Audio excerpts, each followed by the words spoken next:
آپ کا دوسرا سوال، تو 3 طلاق کا کہہ رہے تھے کہ میڈیا کافی 3 طلاق اچھال رہی ہے، اور اس کا کیا جواب ہے؟ افسوس کی بات ہے کہ معاشرے میں، مسلمان کے معاشرے میں 3 قسم کی طلاق ہے۔ مسلمان کے معاشرے میں، سوسائٹی میں، ایک طلاق بدعت، طلاق طلاق طلاق ایک ساتھ میں ہو جاتی ہے۔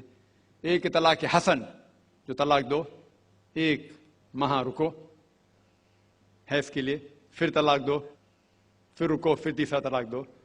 اور تیسرا طلاق کے احسن، جو بالکل صحیح طریقہ ہے، جو قرآن شریف کے ہے، طلاق دو اور 3 ماہ رکو۔ قرآن کی آیت ہے سورہ بقرہ میں، سورہ نمبر 2 آیت نمبر 228 میں لکھا ہوا ہے کہ جب بھی آپ طلاق دیں گے تو 3 ماہ یا 3 حیض کی عدت ہے، تو طلاق پورے مکمل ہونے کے لیے 3 حیض یا 3 ماہ، 3 menstrual سائیکل اور 3 monthly courses مسٹ ہے، کمپلسری ہے۔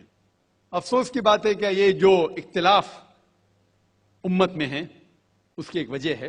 ایک صحیح حدیث ہے، ابن عباس رضی اللہ عنہ وہ فرماتے ہیں کہ محمد صلی اللہ علیہ وسلم کے دور میں 3 طلاق ایک ہی مانی جاتی تھی۔ حضرت ابو بکر کے دور میں 3 طلاق ایک ہی مانی جاتی تھی۔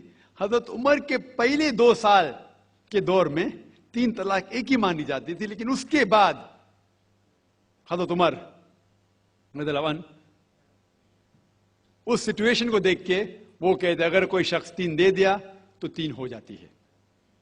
اس حدیث کی وجہ سے جو اختلاف امت میں ہے، اور کئی علماء میں اختلاف ہے، لیکن علماء میں اختلاف ہے، رہیں گا ایک منچ پہ آئیں گے کہ اللہ عالم، لیکن اگر آپ قرآن کی روشنی میں پڑھتے ہیں، قرآن میں طلاق کا ذکر کیا گیا ہے سورہ بقرہ میں، سورہ نمبر 2 آیت نمبر 228 سے لے کے 240 تک، اور سورہ طلاق میں سورہ نمبر 65 آیت نمبر 1 سے 7۔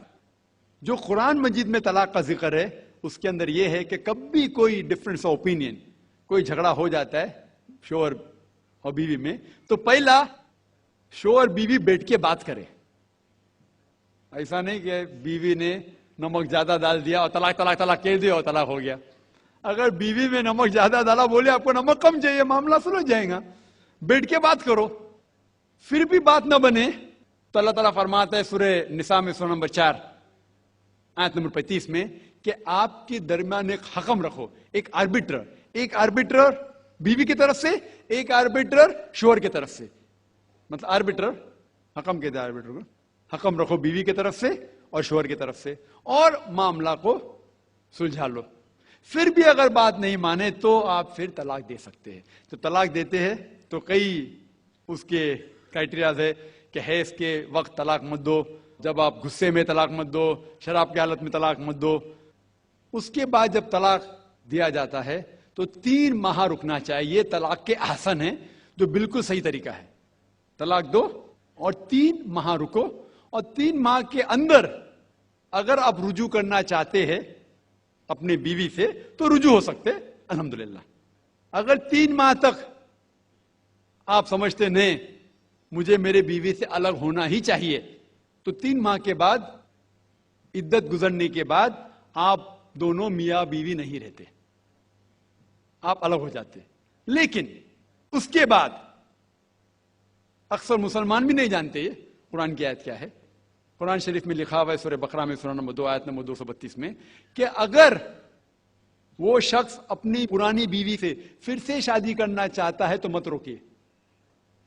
تو اگر طلاق ہو چکا ہے صحیح طریقے سے، طلاق کے احسن کے طریقے سے، اور 3 ماہ ہو گئے، عدت گزر گئی، 6 مہینے بعد اگر لگا بھائی جو میں نے کیا غلط کیا، میں پھر سے شادی کرنا چاہتا ہوں، تو وہ آدمی اپنی پرانی بیوی سے پھر سے نکاح کر سکتا ہے، لیکن نیا نکاح نیا مہر، نیا نکاح نیا مہر، جو کئی مسلمان نہیں جانتے۔ افسوس کی بات ہے کہ ہم مسلمان قرآن کو ترجمے کے ساتھ پڑھے ہی نہیں، صحیح حدیث کو ترجمے کے ساتھ پڑھے ہی نہیں۔ اگر ہم قرآن شریف کو صحیح طریقے سے پڑھیں گے اور صحیح حدیث پہ عمل کریں گے تو یہ جو غلط فہمیاں ہیں دور ہوئیں گی۔ اور پھر سے اگر شادی ہوئی، پھر سے آپ ساتھ میں رہ سکتے، پھر سے پرابلم ہوا تو پھر طلاق دو، پھر 3 ماہ رکو، پھر سے الگ ہو جاؤ، پھر سے آپ چاہتے پھر سے شادی کر سکتے۔